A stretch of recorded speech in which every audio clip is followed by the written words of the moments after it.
இந்த புஷ்பா படம் வந்து தமிழருடைய பாலிடிக்ஸ்ல வந்து நிறைய இன்வால்வ் ஆகிற ஒரு டைட்டில். செம்மரம் கடத்தல் சார்ந்த ஒரு விஷயம். செம்மர கட்டைகள் கடத்தல் இதுலன்னு பார்க்கும்போது நமக்கு ஒரு நிகழ்வு ஞாபகத்துக்கு வரும் தமிழர்களுக்கு. 20 தமிழர்களை ஆந்திர காட்டு எல்லைக்குள்ள அந்த கவர்மெண்ட் வந்து சுட்டு வீழ்த்தியது. இன்னைக்கு வரைக்கும் யார் சுட்டா, எதுக்கு சுட்டா, எதனால சுட்டா அப்படின்லாம் தெரியல. ஒரு கன்ஸ்பிரசி ஆங்கிள் அந்த துப்பாக்கி சூழல் இருக்கு. ரீசன் என்ன அப்படின்னு பாத்தீங்கன்னா, இங்க சுடப்பட்டவர்கள் எல்லாரும் கைகள் கட்டப்பட்டிருந்தது.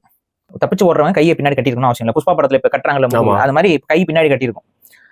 ரெண்டாவது வந்து பாத்தீங்கன்னா, அந்த துப்பாக்கி சூடுகள் வந்து பாயிண்ட் பிளாங்க்னு சொல்லுவாங்கல்ல, அந்த முதுகுல வந்து பாயிண்ட் பிளாங்க் அப்படின்னு சொல்லுவாங்க. அதாவது பக்கத்துல வச்சு சுட்டது தான் அது. இந்த நாசி படத்தெல்லாம் பின்னாடி இது வந்து ஓட துரத்தி சுட்டது அப்படிங்கிறது கிடையாது. அந்த மாதிரி சுட்டு. ரெண்டாவது, அங்க வெட்டப்பட்ட மரங்கள்னு சொல்லி காமிச்சது எல்லாமே காஞ்ச கட்டை. கிட்டத்தட்ட ஒரு வருஷத்துக்கு முன்னாடி வெட்டி போட்ட சாதாரண கட்டைகள், கஸ்டடியில் இருக்க கட்டை.